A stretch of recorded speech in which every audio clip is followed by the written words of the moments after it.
Bueno, entonces como vimos ahorita, vamos a hablar del PIAR, el Plan Individual de Ajustes Razonables. Pero de ese PIAR vamos a hablar hoy como si nos contaran una historia. Así como nos decían en la primaria, incluso en el bachillerato, eran cuentos. Y los cuentos siempre tienen un antes, un durante y un después.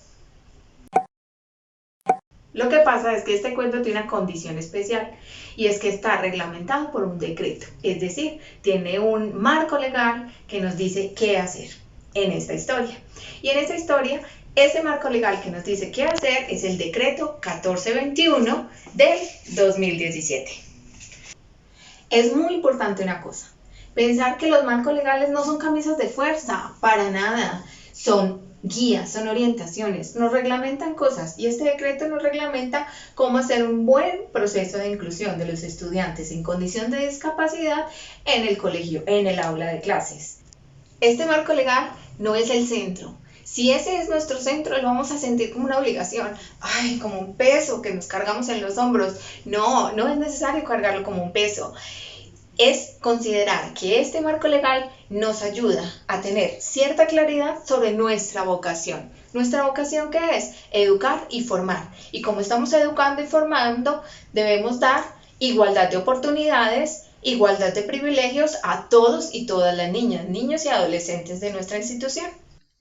Ahora bien, después de haber hablado sobre el marco legal del Plan Individual de Ajustes Razonables y del proceso de inclusión, vamos a hablar un poco sobre los ritmos y los estilos de aprendizaje. Todos nosotros, con discapacidad o no, con talento, todos los seres humanos tenemos unos ritmos y unos estilos de aprendizaje. Estos ritmos se clasifican en rápido, esperado, pausado. ¿Qué significan estos ritmos? Es la manera como nos acercamos al aprendizaje, digámoslo en forma coloquial, que tan rápido o tan despacio logramos aprender ciertas cosas. Dentro de los estilos tenemos 3 estilos: auditivo, visual y kinestésico. Todos los aprendizajes llegan a nosotros a través ¿de qué? De los sentidos. Para algunos es mucho más fácil recordar información que escuchamos, para otros información que vemos y para otros información que de alguna manera sentimos en nuestra piel. Para el PIAR debemos tener en cuenta algo súper importante y es el DUA. ¿El DUA qué es? El diseño universal del aprendizaje. En realidad es un enfoque para el diseño del currículo. Y este enfoque para el diseño del currículo tiene una serie de principios. El primer principio es el diseño de actividades escolares para todos y todas. Es decir, no son actividades excluyentes, son actividades para todos que involucren información auditiva, información visual e información kinestésica. El segundo principio es utiliza herramientas que ayuden a todos y todas. ¿Qué significa eso? Que podemos generar información desde diferentes vías o con diferentes herramientas de aprendizaje. Videos, fotocopias, audios, el tablero cuando estamos en las instituciones, movimientos, juegos, retos, diferentes estrategias para ayudar en el aprendizaje. Y el tercer principio es facilita la expresión de los saberes de los estudiantes. ¿Qué quiere decir eso? Como no todos tenemos la misma facilidad para recordar la información y muchas veces no por los mismos canales sensitivos, es importante que también los estudiantes tengan la oportunidad de enviar la evidencia de su aprendizaje o de expresarse como evidencia de su aprendizaje, de su saber, diferentes estrategias. Exposiciones, videos, audios, dibujos, letras, esquemas, diagramaciones, todos esos son diferentes formas de expresión. Vamos a hablar sobre los mitos. ¿Qué hacemos con los mitos? Los mitos los acabamos, ¿cierto? Empezamos a pensar que en realidad son solo creencias que se han popularizado y que no son ciertas. Primer mito, que el PIAR es para diseñar actividades para un solo estudiante. Entonces, Si fuera para eso, estaríamos segregando, estaríamos excluyendo. No es para generar una actividad o diferentes actividades escolares para un solo estudiante, sino que lo que debemos hacer es promover la inclusión de ese estudiante en las actividades de todos y todas. El segundo mito es ¿cuál? Que el PIAR es una carga más, que entorpece las cosas, que tengo más trabajo. No, el PIAR no es una carga más. El PIAR es un plan, es una ruta, es un camino a seguir. Y los caminos que hacen con nosotros, como los mapas, nos guían, nos orientan, nos ayudan. El tercer mito es que los niños con discapacidad por lo regular son más perezositos o de pronto no quieren hacer las cosas. ¿Por qué? Porque tienen como justificación su discapacidad. No es así, los niños con discapacidad lo que tienen son barreras que nosotros podemos con amor, con cariño y con una buena orientación ayudarles a derrumbar. Cuando ellos tienen esas barreras se frustran muchísimo con una y otra cosa en la que están fracasando. Entonces, como se frustran por lo regular, tienden a evitar las actividades escolares, pero no necesariamente eso significa que tengan pereza. El cuarto mito es que son muy diferentes, entonces como son los niños diferentes, hay que tratarlos de manera diferente. No, todos somos diferentes, tú eres único, tú tienes cosas particulares que de pronto algunos conocen, que algunos otros no conocen, pero como todos somos diferentes, entonces lo que te pregunto es, ¿no merecemos todas las mismas oportunidades, las mismas opciones? Claro que sí. Y como las merecemos, cuéntame, ¿cuáles son tus diferencias? Para esas diferencias seguramente has tenido que hacer ajustes en tu vida o alguien ha hecho ajustes por ti. Entonces, vamos a ver cómo se hacen los ajustes. ¿Qué elementos debemos tener en cuenta antes de realmente empezar a hacer el PIAR? Primero, debemos conocer al estudiante. Un mínimo de conocimiento sobre su entorno escolar, sobre sus actividades académicas, sobre su cotidianidad en el aula. Segundo, debemos conocer cuál es el diagnóstico que presenta ese estudiante, con solo saber el nombre, cómo quedó categorizado para el sistema de matrícula CIMAC. Y tercero, conocer qué nos recomiendan los especialistas. Esos especialistas externos que están tratando a ese estudiante en condición de discapacidad o incluso las recomendaciones que puede hacer nuestra docente de apoyo o nuestra docente orientadora alrededor de las limitaciones y las fortalezas que tiene ese estudiante para que podamos hacer un adecuado ajuste. Esos ajustes, ¿qué duración tienen? Si tienen caducidad, no la tienen. Es una duración de 1 año. Cada año debemos hacer el PIAR, actualizarlo a su año escolar. 3 evaluaciones de ese PIAR durante el año. ¿Cómo son esas evaluaciones? Ya empezamos a pensar, otra cosa más por hacer. No, esas evaluaciones simplemente son 3 seguimientos, donde sabemos cuáles han sido los avances de nuestros estudiantes, los nuestros como docentes, los nuestros como personal de apoyo y qué debemos mejorar o qué debemos dejar así porque está funcionando súper bien. Entonces, algunos profes preguntan, bueno, pero si al estudiante le va bien conmigo, entonces ¿también tengo que hacer el PIAR? Sí, hay que hacerlo. Pero recordemos que el PIAR es un solo documento de plan individual de ajustes razonables para cada estudiante que lo requiera. Por tanto, no es que tengamos que hacer todo el documento completo para aquellos que no tienen dificultades, no. Simplemente que en su parte, en su área de conocimiento, vamos a consignar cuáles son los objetivos de aprendizaje y en la parte de ajustes simplemente vamos a decir no requiere ajustes razonables. ¿Por qué? O simplemente lo dejamos con esa frase. ¿Qué significa eso? Que estamos dejando consignado, como en una historia clínica, todo el trasegar del estudiante en la escolaridad. Y en ese trasegar del estudiante, él puede cargar con su historia para donde se mueva, al año escolar que se mueva o a la institución a la cual esté. Y es más importante dejarle todo eso consignado para que podamos generar todo ese proceso de seguimiento donde sabemos qué ha pasado con el estudiante, cuáles han sido sus fortalezas, cuáles han sido sus dificultades y cómo podemos abordarlo en otros escenarios distintos. ¿Qué es en realidad el PIAR? Es el Plan Individual de Ajustes Razonables. ¿Esto qué significa? Es un programa, un procedimiento, una guía, un modelo, algo que orienta, es un mapa, es una ruta. Individual va a ser en particular para un estudiante con unas dificultades particulares. y que no se nos olviden que sean particulares no los hace del todo diferente a nosotros. Eso es bien importante. Todos somos únicos. Ajustes. Son adaptaciones, formas de modificar, acoplar, acomodar, hacer encajar cosas.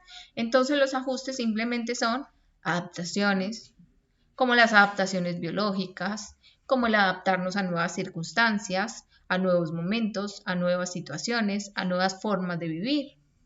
Esos ajustes lo que hacen es decirnos qué es lo que nosotros vamos a hacer para que el estudiante logre, ¿sí?, los aprendizajes que nosotros esperamos, de acuerdo a sus posibilidades y sus limitaciones. Razonables. Razonable, ¿qué significa? Que es objetivo, lógico, pertinente, conveniente, suficiente. Es decir, que esos ajustes que nosotros estamos haciendo son posibles para la familia, para el estudiante y para nosotros como docentes. Que lo vamos a poder lograr todos en un trabajo colaborativo, todos apoyando a ese individuo único, particular. Ahora, ¿qué vamos a hacer? Nos vamos a dedicar a lo que nos puede parecer un poquito más aburridorcito, pero que es necesario.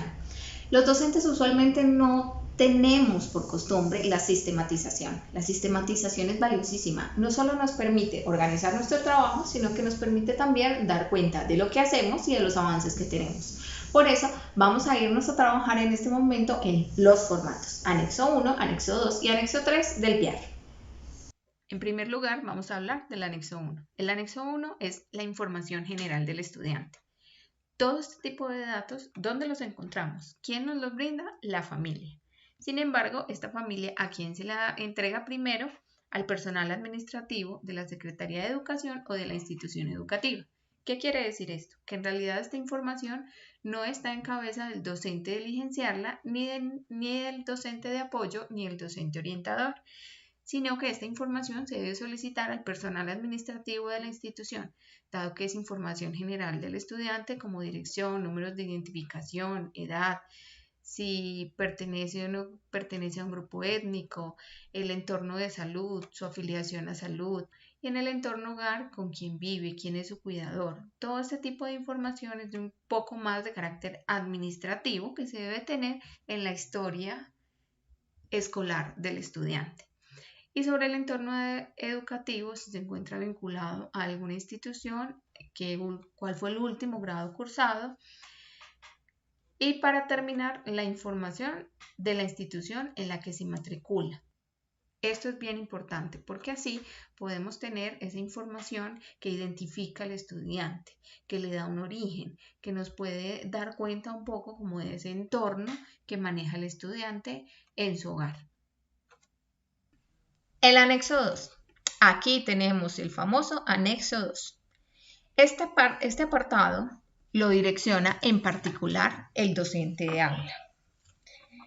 Este anexo lo que nos viene a decir a nosotros es qué hacemos nosotros como docentes o qué le estamos ofreciendo nosotros como docentes a ese estudiante para que logre acceder al aprendizaje. ¿Qué hacemos entonces en ese anexo 2? La información, ¿quién la diligencia? El docente de aula. ¿Quién apoya ese proceso? La docente o el docente de apoyo o el docente o la docente orientadora. ¿Quién más apoya ese proceso? Los docentes de las diferentes áreas de conocimiento de acuerdo a la pertinencia que tengan. ¿Qué va a contener? En principio contiene las características del estudiante y de eso vamos a hablar en este momento. ¿Qué son las características del estudiante o del entorno del estudiante? Es una descripción general del estudiante con énfasis en sus habilidades, gustos e intereses o aspectos que le desagradan. Además, en términos de lo que hace, puede hacer o requiere el estudiante para favorecer su proceso educativo. Se indican las habilidades, competencias, cualidades, aprendizajes con las que cuenta el estudiante. A veces nos quedamos preguntándolo, pero si no lo conozco, pero si casi no lo he visto, si casi no lo he tenido en el aula. Pero existen docentes como el director de grupo o existe la información que me puedan dar otros docentes que lo han tenido anteriormente, a no ser que el estudiante definitivamente sea nuevo dentro de la institución y nos cueste mucho profundizar en este tipo de aspectos. ¿Qué deberíamos escribir aquí? Ahora mismo les voy a leer un ejemplo.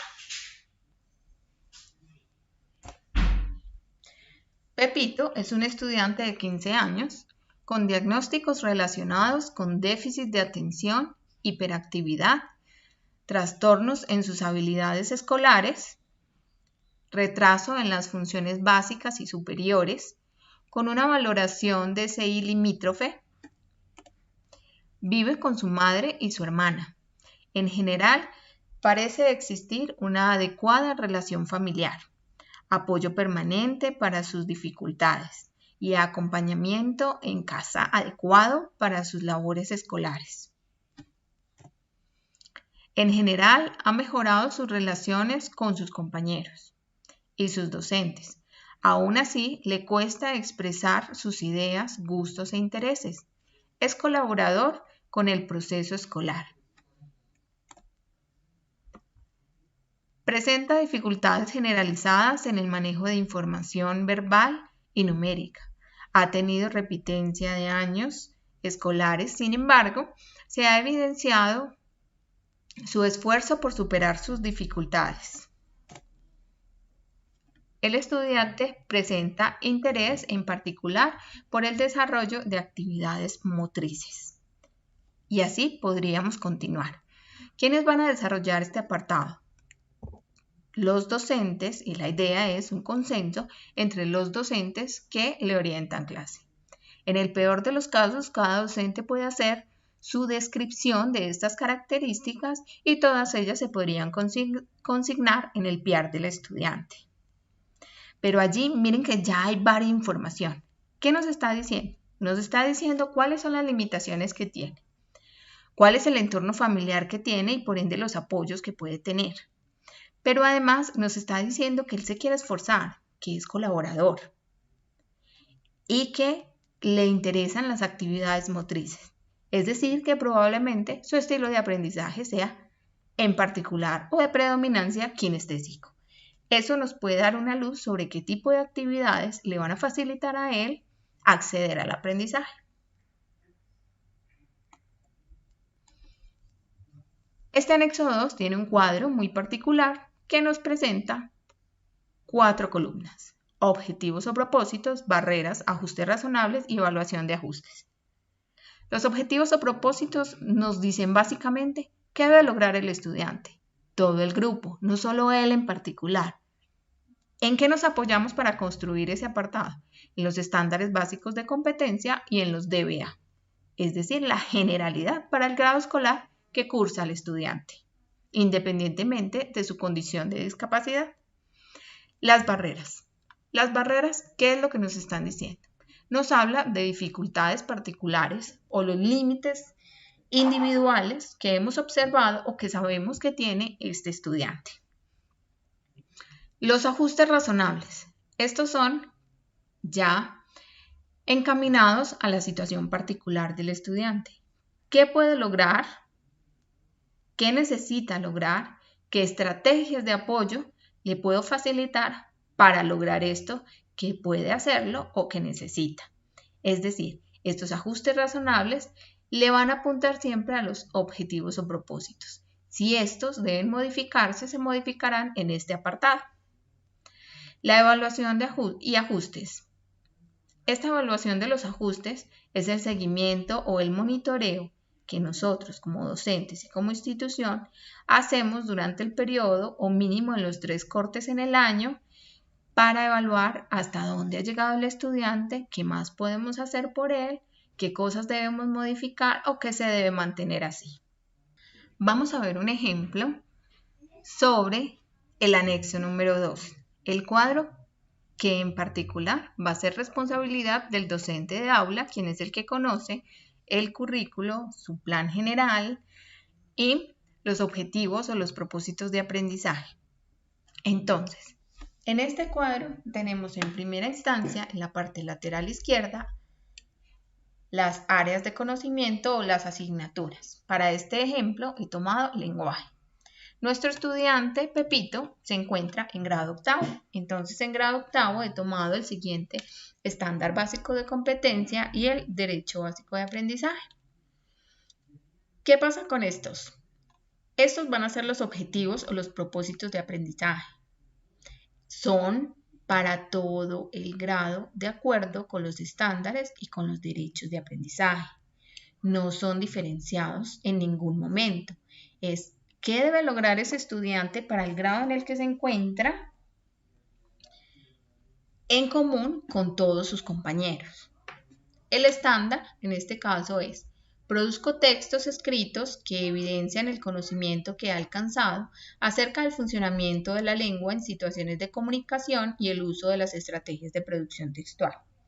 El DBA es: compone diferentes tipos de texto atendiendo a las características de sus ámbitos de uso privado-público o cotidiano-científico.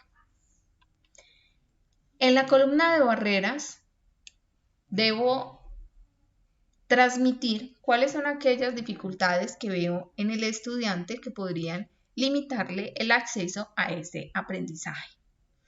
El estudiante presenta barreras en su comunicación, le cuesta expresar sus pensamientos de una manera cohesionada.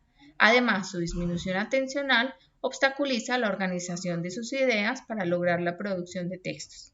Sin embargo, con el apoyo adecuado, escolar y familiar, logra disminuir el impacto de estas barreras. Cuando ya he identificado esto, entonces sí procedo a hacer los ajustes razonables. ¿Cuáles van a ser estos ajustes? Son los apoyos o las estrategias que yo como docente puedo generar en el estudiante, en el trabajo escolar, para que ese estudiante logre alcanzar los objetivos de aprendizaje. Pero estos objetivos se pueden modificar para ese estudiante en particular. Modificar a un mínimo necesario, cuando el caso lo amerita. Si el estudiante tiene una dificultad cognitiva, como pasa con este estudiante, es probable que requiera unos estándares y unos derechos ajustados. Eso va a depender de cada estudiante, de su condición, de sus límites y de sus posibilidades. En este caso, se considera necesario realizar un ajuste al estándar. ¿En términos de qué? Aquí decía que él produce textos, aquí no dice que los produce, dice que puede identificar los textos escritos. En los textos escritos, el conocimiento alcanzado acerca del funcionamiento de la lengua en situaciones de comunicación y el uso de las estrategias de producción textual. He pasado de producir a identificar, es decir, he disminuido un poco el impacto de ese estándar o la exigencia del mismo para este estudiante en particular. Se considera necesario realizar un ajuste al DBA. Identifica los diferentes tipos de texto atendiendo a las características de sus ámbitos de uso privado o público. De nuevo, pasar de componer diferentes tipos de texto, he pasado a identifica los diferentes tipos de texto. ¿Que es posible que él llegue a componer o a producir textos? Sí, claro, es posible. Pero lo que yo estoy plasmando acá es hasta dónde le voy a valorar. ¿Qué es lo mínimo necesario que ese estudiante va a estar en posibilidad de hacer?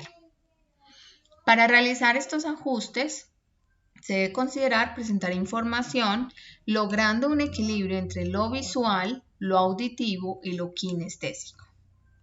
Cuando la información ingresa por diferentes canales sensoriales, es mucho más fácil que esa información se recuerde.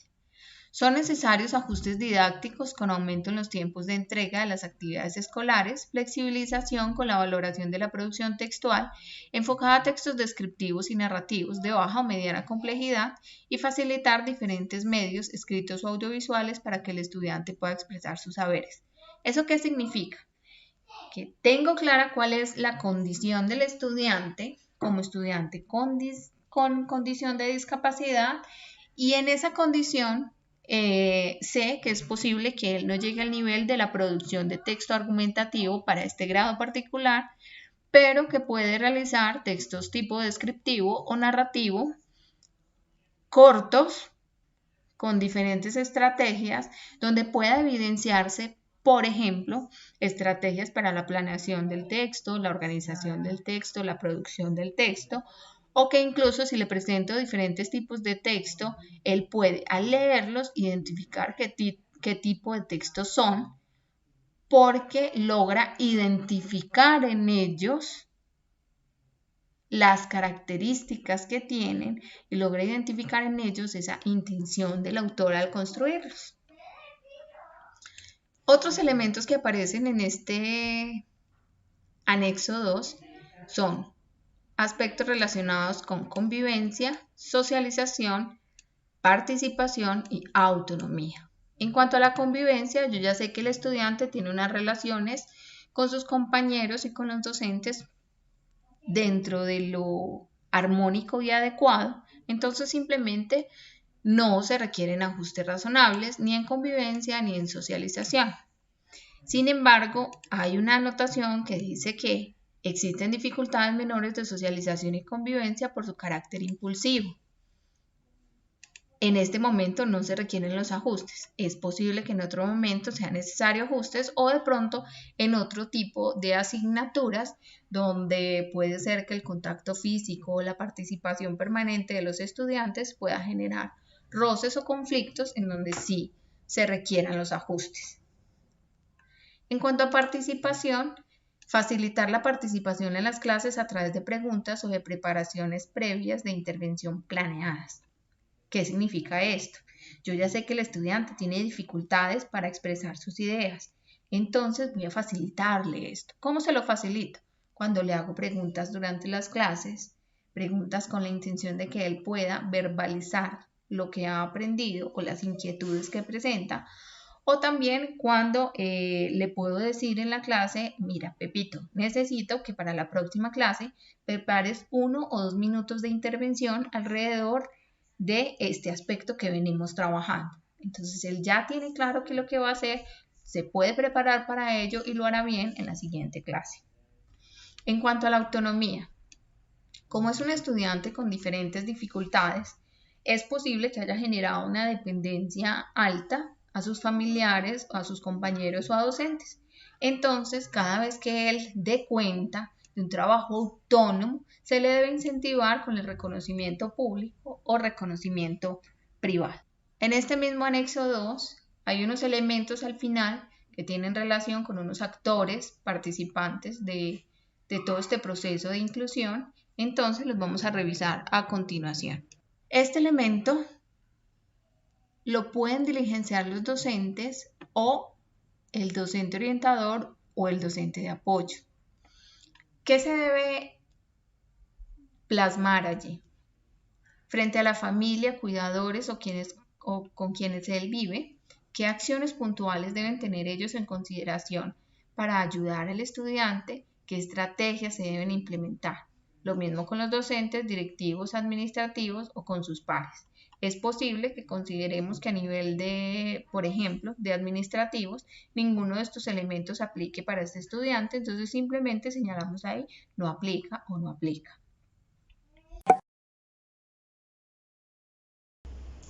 En la parte final del PIAR está, yo diría que el formato más importante de todos, y es el anexo 3. ¿Por qué? Porque este anexo nos plantea el acta de acuerdo. ¿Qué significa un acta de acuerdo?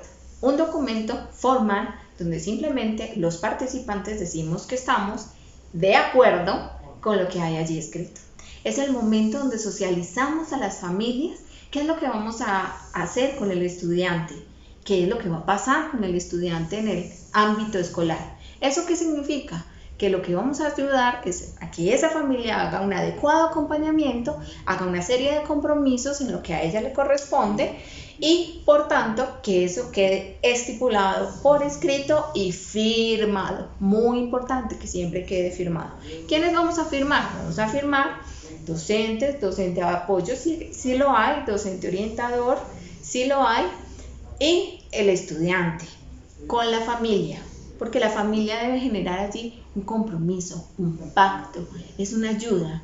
El PIAR no es solamente un compromiso institucional, el PIAR es un compromiso de todos, absolutamente de todos los que intervenimos con ese estudiante. La idea del PIAR es ayudar y él no va a poder solo, él tiene detrás una familia que lo apoye. Por eso a ella debemos socializarle ese acuerdo y firmarlo. Ahora vamos a hablar del anexo 3. El anexo 3 es el acta de acuerdo, que es un documento bien importante. En esta acta de acuerdo lo que hacemos es socializar con las familias, con la familia de este estudiante, en este caso con la familia de Pepito, todo el anexo 1 y el anexo 2. Corroborar información, revisar si estamos de acuerdo con los ajustes que se han realizado, qué opinión tienen y facilitarles a ellos acceder a esa información escolar del estudiante para que ellos hagan su debido apoyo en el hogar. Hay unos elementos formales donde nos hablan que según el decreto, la educación inclusiva es un proceso permanente donde se reconoce, valora y se responde a la diversidad de características, intereses, posibilidades y expectativas de los estudiantes, sin generar ningún tipo de discriminación o de exclusión. La inclusión solo es posible cuando se unen los esfuerzos, y esto es valiosísimo, importantísimo para todos, los esfuerzos del colegio, el estudiante y la familia. Son los actores más importantes del proceso. Entonces, si la familia no se compromete, pues para nosotros como institución educativa sería muy difícil continuar con el proceso y brindar todas las garantías que el estudiante necesite. Por eso, ese acuerdo se debe formalizar y el PIAR en general se debe formalizar con las firmas de esta acta. ¿Qué dice el acta sobre el establecimiento educativo? Que se han definido los ajustes razonables que aparecen en el anexo 2 y la familia se compromete a cumplir y firmar los compromisos señalados en el PIAR. Se incluyen en esta parte todos los compromisos específicos para implementar en el aula que requieran de ampliación o detalle adicional para ser incluidos en el PIAR. Entonces, observaciones o detalles particulares que de pronto la familia o los docentes o el docente orientador o de apoyo o las directivas consideren importante para llevar a cabo este PIAR. Por ejemplo, en esta parte podemos consignar a veces algunas condiciones con las familias alrededor de cómo esperamos que la familia apoye ese proceso de inclusión del estudiante. ¿Qué actividades puntuales, acciones específicas necesitamos que ellos desarrollen, en las cuales se comprometan para trabajar de la mano de nosotros con el estudiante? Para ello también se puede organizar dentro de este cuadro cómo en casa se va a apoyar, qué actividad se va a apoyar, cómo se va a apoyar y si la frecuencia será diaria, semanal o permanente. Vamos a dar un ejemplo. Nombre de la actividad, seguimiento al avance escolar, descripción de la estrategia. Se revisarán los cuadernos, los trabajos o las actividades escolares que el estudiante desarrolla en casa. ¿Con qué frecuencia? Tal vez una frecuencia semanal, para que en casa se enteren qué es lo que está pasando en el colegio, qué se está haciendo y se le haga ese seguimiento al estudiante. ¿Qué otra estrategia o qué otra actividad se podría realizar en casa? Comunicación permanente con la institución, descripción de la estrategia, revisión constante de la plataforma donde se ubica el seguimiento del estudiante, tanto a nivel cualitativo como cuantitativo. ¿Con qué frecuencia? Una frecuencia semanal, tal vez diaria, permanente. ¿Cuál es ese momento en el que vamos a hacer ese seguimiento? Y la firma de los actores comprometidos, estudiante, acudiente, los docentes y el directivo docente. Por fin hemos terminado. Entonces, espero que toda esta información realmente les sea útil para todos y todas, para familias, para docentes, para instituciones. Lo ideal es que hagamos un adecuado proceso de inclusión. Si lo logramos, nuestros niños, niñas y adolescentes en condición de discapacidad nos lo agradecerán, porque será para su proyecto de vida y para que tengan una vida de éxito.